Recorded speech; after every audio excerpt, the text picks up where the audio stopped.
This week on ANN, we take a look forward into 2019.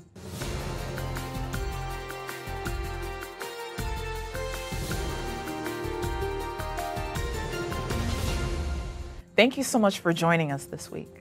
We typically designate the first episode of a new year to providing a glimpse into what's to come from the communication department of the Seventh-day Adventist Church.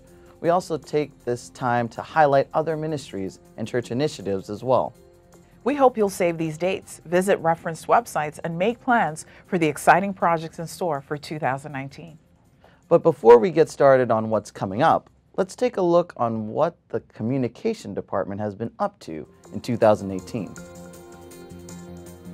I would like to thank you for all the support, use, and dissemination of the new visual identity of our beloved church.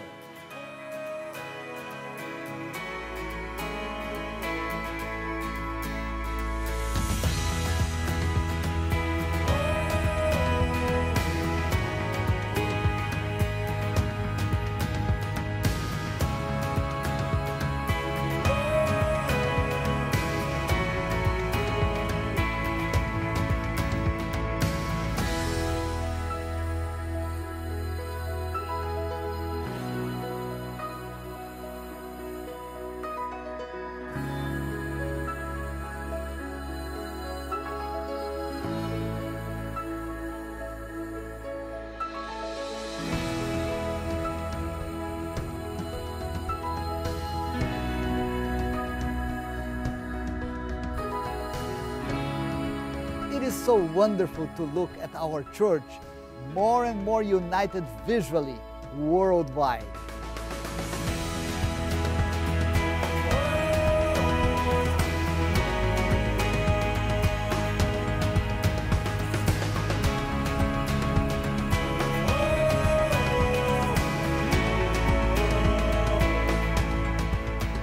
Now, ANN Video is a daily program. From Monday to Thursday, every day at 5:30 p.m. Eastern Standard Time, we will share the main news of the day from our World Church. We still keep the Friday edition of ANN full of stories and testimonies of how God is leading His people and His mission on earth.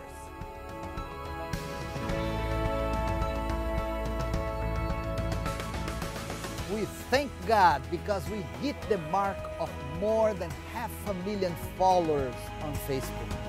Another accomplishment is ALPS. But Brent, please tell us, what is ALPS? The Adventist Living Pattern System, or ALPS, is the visual design system for the Adventist Church.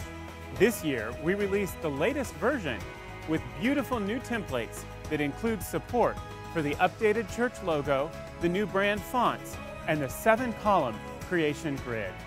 During this quinquennium, the GAIN Conference was realized in the United States, Brazil, and South Korea.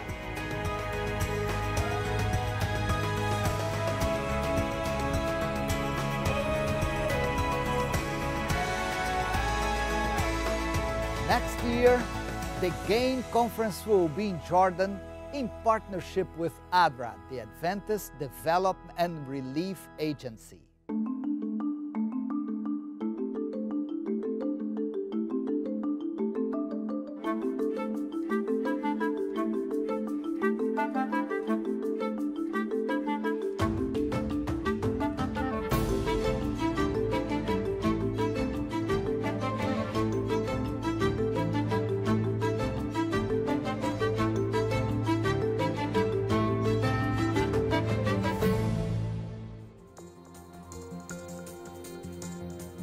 We first want to tell you about an exciting new project the Communication Department is working on in connection with other departments and entities in the General Conference.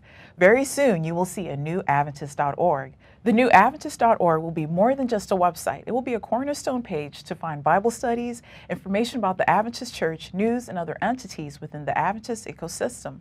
Our producer, Jennifer Stymus, sat down with Sam Neves, Associate Director of the Communication Department for the Seventh-day Adventist World Church, to talk about this exciting project. Hey, Sam, thank you so much for joining us. During our New Year's episode, we talk about what is happening in 2019 into the future. And one of the biggest things the communication department is doing in 2019, we're doing most excitingly with all the other communication entities and departments in the building, and that's newadventist.org.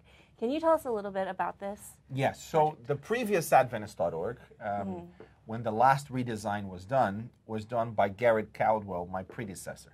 So I thought I'll give him a call to find out what he would have done differently. And Garrett told me that he would have talked to more people.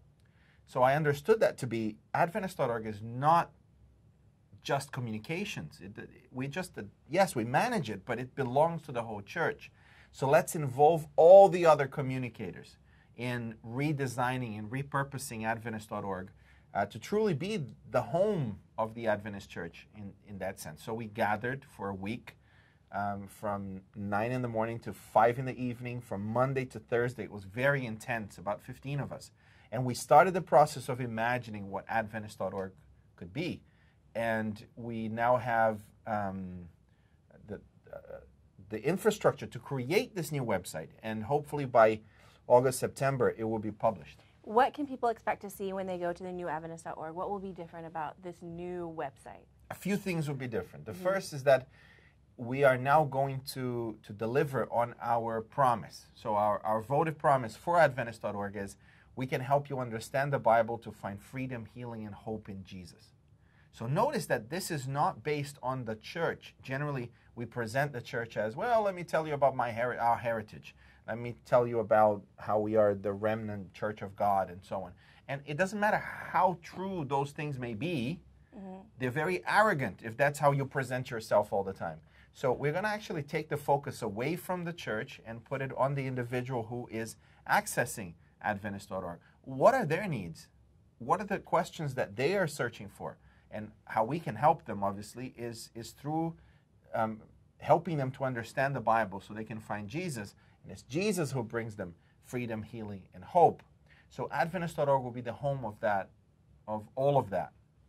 That's really exciting because what we're doing is not only creating a brand promise, and I want you to explain what that is, but we're also relying so much on our foundation, which is studying the Bible.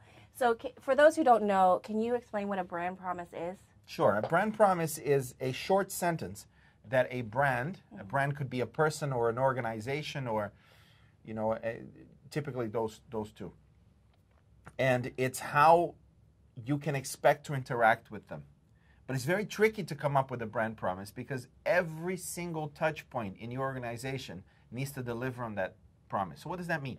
It means that for us, every hospital, every Adventist school, every Adventist church, every Adventist member, every Facebook page, every website needs to deliver on this promise today. Not just aspirationally in the future, but today. So this is very tricky, and it took us 1.5 years to phrase it in the way that you saw, that we have now. We can help you understand the Bible to find freedom, healing, and hope in Jesus.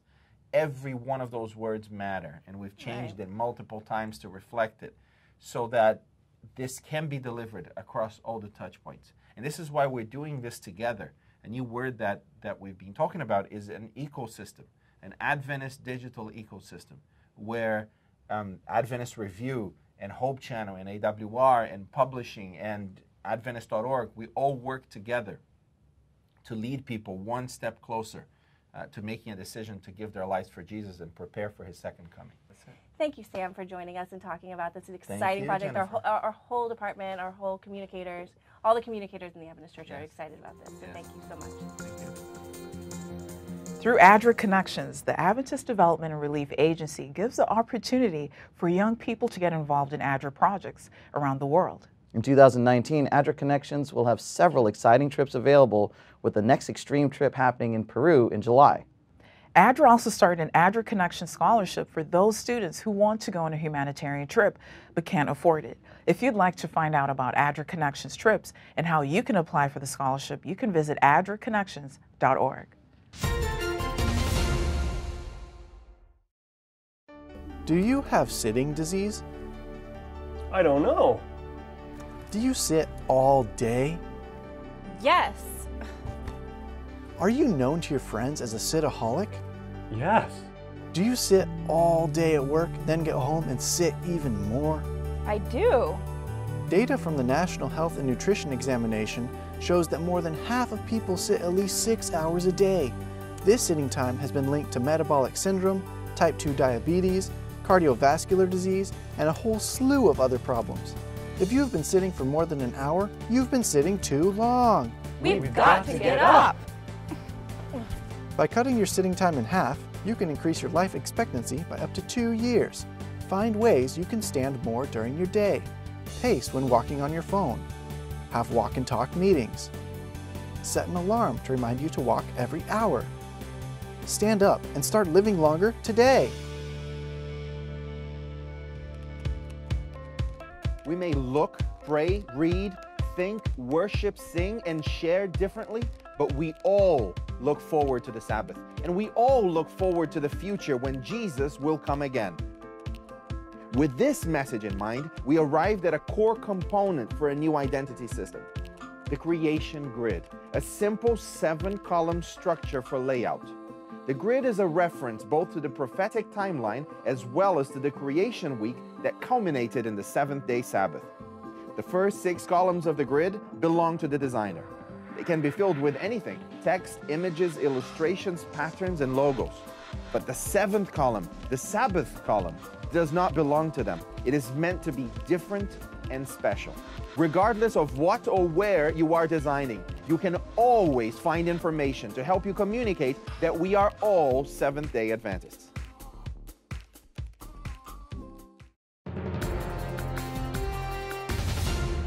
Welcome back. Each year, the Seventh-day Adventist Church designates certain Sabbaths to highlight departments and ministries within the Seventh-day Adventist Church. While all of them are important, here are just a few we think you'll want to keep on your calendar. As Emily will tell you later in the episode, January 9 through 19 is 10 days of prayer, a time for us to gather and pray together as a World Church family. Global Youth Day is March 16. Each year, young people are encouraged to be the sermon. You can follow along at youth.adventist.org. June 15 is World Refugee Sabbath. On this special day, the Adventist Church pauses to acknowledge the struggle of more than 68 million forcibly displaced people worldwide. Globally, 7 in 10 women experience physical and/or sexual violence in their lifetime. That is just one reason the Adventist Church has designated August 24 as End It Now Sabbath. End It Now is the initiative started by the Seventh-day Adventist Church to address violence against men, women, and children around the world. You can learn more at enditnow.org. Creation Sabbath is October 26th. The Geoscience Research Institute has provided videos, sermons, and numerous resources for anyone who wants to hold a special Creation Sabbath in their local church. Visit creationsabbath.net. We could keep going with all the special days coming in 2019, but you can be sure ANN will cover them. If you'd like more information on each of these events and others we weren't able to feature, visit adventist.org, click on information, and search for special days. When it comes to delivering the news here behind the ANN desk, we, as anchors, don't always get things right the first time. Or even the second time. When you watch the finalized version of our recordings online or on Hope Channel, you don't get to see those behind-the-scenes moments where we even have to laugh at ourselves. But today, you'll get to laugh along with us as we show you the official ANN video blooper reel of 2018. We hope you enjoy. 4, 3, 2. What are you doing? I was ready. What happened? No, you weren't. Was he ready? Jared, take the camera. Are you ready? I'm ready. But are they ready? Coming up, Emily Mastrapa is here to tell us. I'm not ready. Huh? And the recommendation came, Erica, after 9 months. After 9 months. Excuse me. Yeah, you didn't even say that one. January 27th. No, I smiled. It's not funny. Well, then probably shouldn't smile. I should smile because I that's do my that all the time. Yeah, I do that all the time. I got that wrong. Nothing And that's not funny. Last month, Loma Linda University Health posted the set. Sorry, I'm really emphasizing the wrong words. Okay. Did you get training? Yeah. Oh. I wasn't being mean. That's why I'm trying to emphasize certain words. I-E-O-U. Huh? That's why before I walked in, I was like, I was doing this. Sorry, you gave me a look like, what did he just say? How can you even see her? I don't know, my eyes. A large project for scientific research in the Galapagos archipelago will become... Did I say it wrong? Archipelago. What did I say? What is it? Archipelago? Islands of Archipelago. I gotta get it out. Archipelago. A large project for scientific research in the Galapagos archipelago will become What else? Archipelago. Do it. I have it in my head. A large project in the Galapagos archipelago. A large project for scientific research in the Galapagos archipelago will become reality in the coming months. Neurologist Dr. What? Are you laughing at my More information. Visit new. Sorry. I'm like, I'm done. Like a car I know. slowly dying. I was like, yeah. Let me just give in. Thanks for watching it, A&N. Oh. Our program for this week, and remember, you can always visit Adventist. Wow. Wow. And tell us how your church is making a difference in its community. Sorry. I almost got it. Y'all know what's gonna be happening now. Do y'all really watch this part? We'll be right back with our weekly features.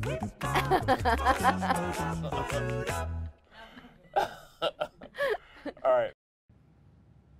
Coming up, Emily Mastrapa is here to tell us how you can participate in 10 days of prayer. But up next, Adventist Mission shares a special story from Mozambique.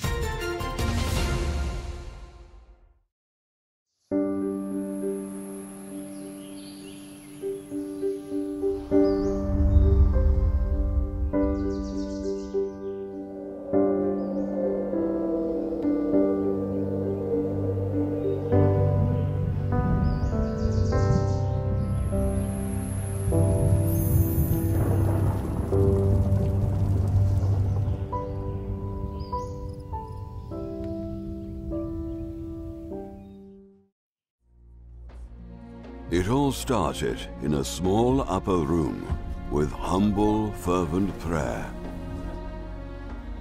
Threatened by the authorities and banned from preaching, the church prayed, and two men witnessed with great power and grace.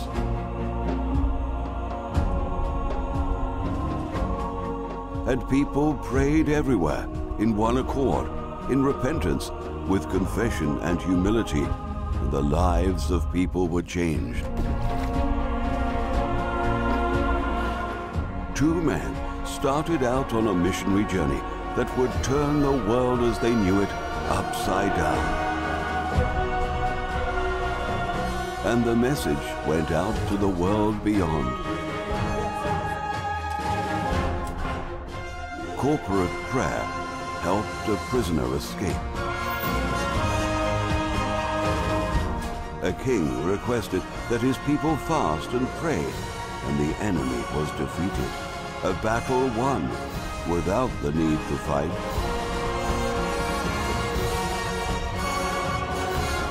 Through a faithful servant and a young queen's faith and courage, a people were saved.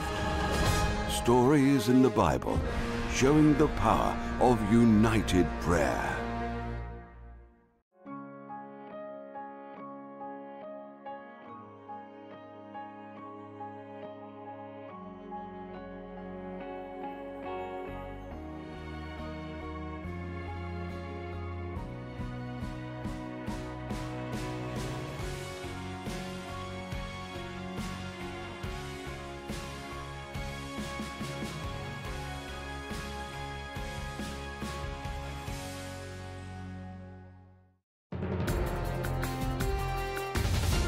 Welcome back. Many of us would find it hard to leave our homes and go live in another country. Find out what happened when God led a couple from Brazil to Mozambique. Adventist Mission has more. Nós estamos aqui. We are in front of Adventist University of Mozambique. It's located in Beira, which is near the center of the country and right of the sea. The story of how we arrived here is interesting. I was a theology professor in Faama, the Adventist University of the Amazon, near Belém, Brazil. Malu, my wife, was the educational coordinator in the same institution. We were very comfortable. But then I received an email inviting me to teach at the Adventist University of Mozambique. I was uncertain at first. I had never thought about overseas mission. What would it be like? How would my family adjust? Many things went through my mind, but I had to share the news with my wife first. When he told me about the email, I responded, "Really? Let's go. Let's go right away." Malu's response caught Dr. Geraldo by surprise. Part of him hoped she would turn down the invitation, but when she immediately accepted it, he saw it as God's approval to go. When they arrived, the university campus was in decay, and the students and staff lacked the most basic necessities like food. This is a charcoal oven. You put the charcoal below and the pan on top. It is a typical oven in this nation. One day, I found a school worker cooking rice in a small pan with a bit of cabbage on top. I asked him if that was his only meal for the day. The man said, "Yes, this is my only meal today." So I asked him if that was going to be enough to feed him, and he said, "Oh no, this is not just for me, it is for me and 2 other people." Dr. Geraldo returned to his office in tears. He and Malu knew the students couldn't study and learn on empty stomachs, so they prayed together for God to provide. He answered their prayer through a missionary who donated funds to start a cafeteria. Now the university serves daily meals to students and staff.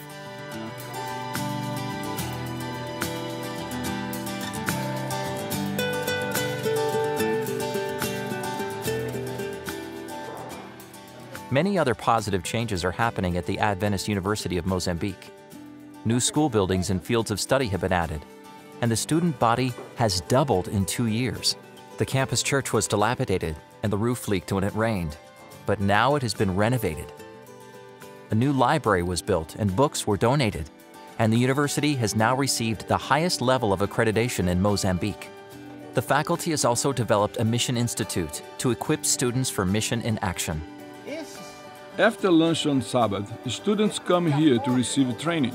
Then they are divided into groups to visit children, elderly, former members of the Adventist Church, and the sick, giving Bible studies as they go. Visiting the surrounding area has greatly impacted both the community and the lives of the students. Some people we reach out to have already accepted Jesus and were baptized. In the previous year alone, this program has strengthened the faith of many, even resulting in 17 baptisms, and the excitement for mission continues to grow. We aim to develop a fully mission-minded university that prepares students to fulfill God's mission for us. God can use us, even in simple ways. God has used us, and we feel like we're making a difference here. But there are still many challenges ahead. Students and staff at the Adventist University of Mozambique now pray for funds to expand the Food and Nutrition Department with a hands-on learning environment. Their goal is to hold health expos so they can share the health message with the community. Please pray for cross-cultural missionaries like Dr. Geraldo and Malu, who are serving in remote parts of the world. Pray also for the goals of the Adventist University of Mozambique. And thank you for your support of Adventist Mission.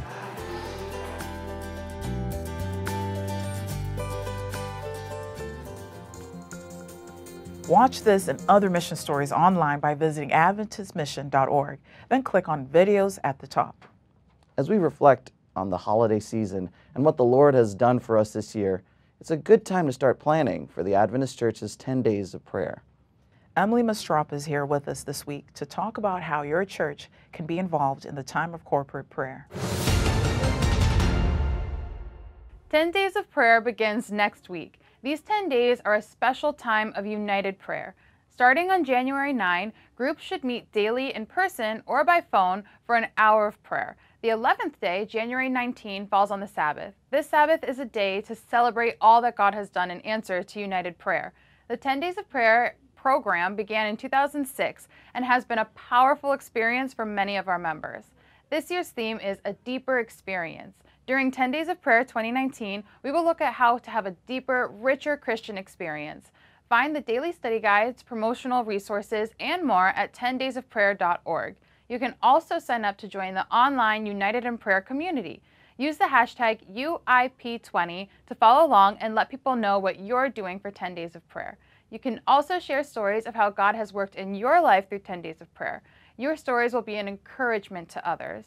Testimonies may be sent to stories@ministerialassociation.org. We believe your life and the lives of those you pray for will be changed as you join fellow church members in prayer. And finally, for today's episode, let's hear what happened this week in Adventist history. Welcome to the first This Week in Adventist History for 2019. On January 5th, 1913, the General Conference Committee voted to grant a furlough to Miss Della Burraway, who had been working in India for 9 years. Burraway was born January 29, 1875, in the U.S. state of Ohio.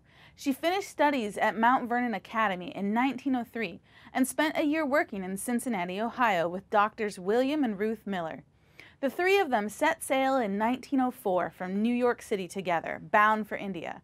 You can see Burraway here in a 1915 passport photo. Her first year in India was spent canvassing and doing Bible work, but in mid-July 1906, Burraway traveled to Kamatar, India, to assist the Littles with the orphanage work as well as study the Bengali language. After J.C. Little's death in 1910, Burraway was the only missionary stationed in Kamatar. In fact, she ran the station there for a total of 7 years, engaging in medical, educational, and Bible work, as well as writing regular articles for the Review. In 1918, Burraway married fellow missionary W.H. Stevens, originally from Australia, and together they served in India, Australia, the United States, and New Zealand. She died 73 years ago this week, on January 5th, 1946. Her story came from this week in Seventh-day Adventist history. Thanks for watching ANN. Join us next week for more news from the headquarters of the Seventh-day Adventist Church. We'd love to hear from you. Send us your feedback and tell us how your church is making a difference in its community. Be sure to capture plenty of video footage and photos, then write up a summary of the event's important details, and feel free to send full video reports as well. You can reach us by sending an email to annvideo11@gmail.com. Before we say goodbye, here's some good news from the book of 1 Peter chapter 1, verse 3.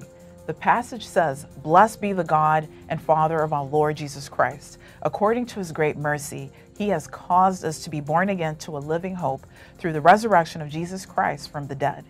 That's our program for this week. And remember, you can always visit news.adventist.org for daily news and videos. Until next time, God bless. Take care.